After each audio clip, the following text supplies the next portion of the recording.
रिजवान रजी साहब भी हमारे साथ मौजूद हैं। रिजवान रजी साहब, P5 कंट्रीज ने मोदी को जवाब तो दे दिया था और फिर आज जो भारत की मुख्तलिफ सियासी जमातें हैं मोदी को जो है वो मोदी के गले पड़ी हुई थी कि भाई जवाब दो, दुनिया में अकेले रह गए हो, डिप्लोमेटिक सतह पर तुम्हारा कोई साथ नहीं दे रहा, तुम्हारे जो बहुत अच्छे दोस्त थे, इवन फ्रांस जिससे तुमने राफेल खरीदा है, फ्रांस ने भी जवाब दे दिया है, ट्रंप को तुम अपना यार बनाने में नाकाम रहे हो। तो अब फेस सेविंग के लिए मोदी ने अगर हमला भी किया है तो ये फेस सेविंग तो गले नहीं पड़ गई मोदी के?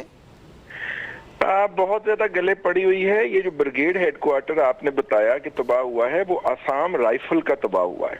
ठीक है। और बनियाल सेक्टर में पाकिस्तान की फौज जो है वो LOC क्रॉस कर चुकी है और तमाम चौकियों पे कब्जा करके और उनको जो है, इसके अलावा पठानकोट एक बहुत मशहूर मारूफ और तारीखी इनका जो है वो अड्डा है, हवाई अड्डा है, जिससे ये भावलपुर और इस रीजन के अंदर अटैक वगैरह करते हैं, उसको भी हमने तबाह कर दिया है।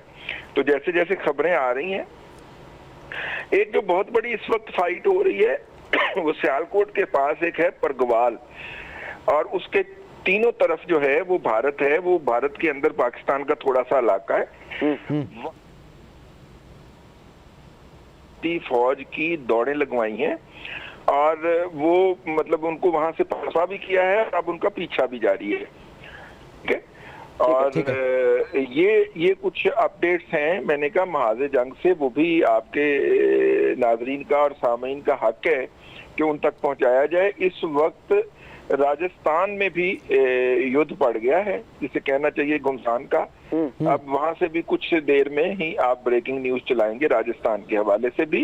ये जयपुर का अड्डा है जहां पे वो बहुत ज्यादा अपनी फोर्स को इकट्ठा करके बैठे हुए थे, और जो हमारे दोस्त मवालक ने हमें आज सुबह बताया था उसमें यही था कि यहाँ से इन्होंने अटैक इनिशिएट करना है इस सेक्टर से।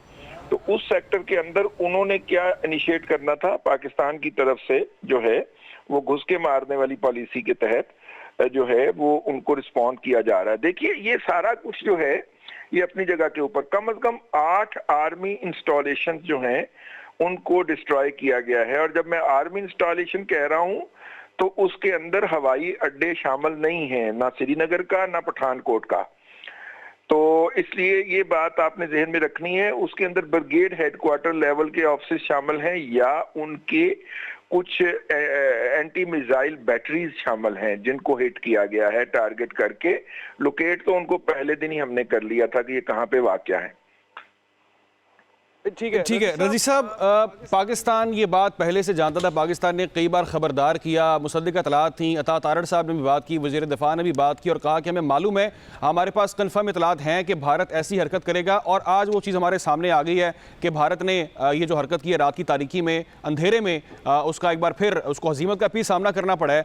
आपके ख्याल से पाकिस्तान अब जिस तरह से डील कर रहे हैं, अगर हम आलमी मंजरनामे की बात करें तो पाकिस्तान ने जंग का आगाज नहीं किया, पाकिस्तान ने पहले हमला नहीं किया, ये हमला एक बार फिर गलती एक बार फिर भारत ने किया है। आपके ख्याल से ये गलती मोदी सरकार के कितना गले पड़ने वाली है? गले पड़ चुकी है। देखिए, बात ये है कि उन्होंने जो कुछ करना था कर लिया। अब आपका और मेरा काम है कि हम ये बताएं लोगों को। देखिए ना, दनियाल सेक्टर के अंदर भी तमाम चौकियों पे कब्जा हो गया पाक फौज का। ये मतलब कि जो वहां से फ्रंट से जो खबरें बच्चे भेज रहे हैं हमारे बरखुरदार, मैं उनकी बात आपको बता रहा हूँ।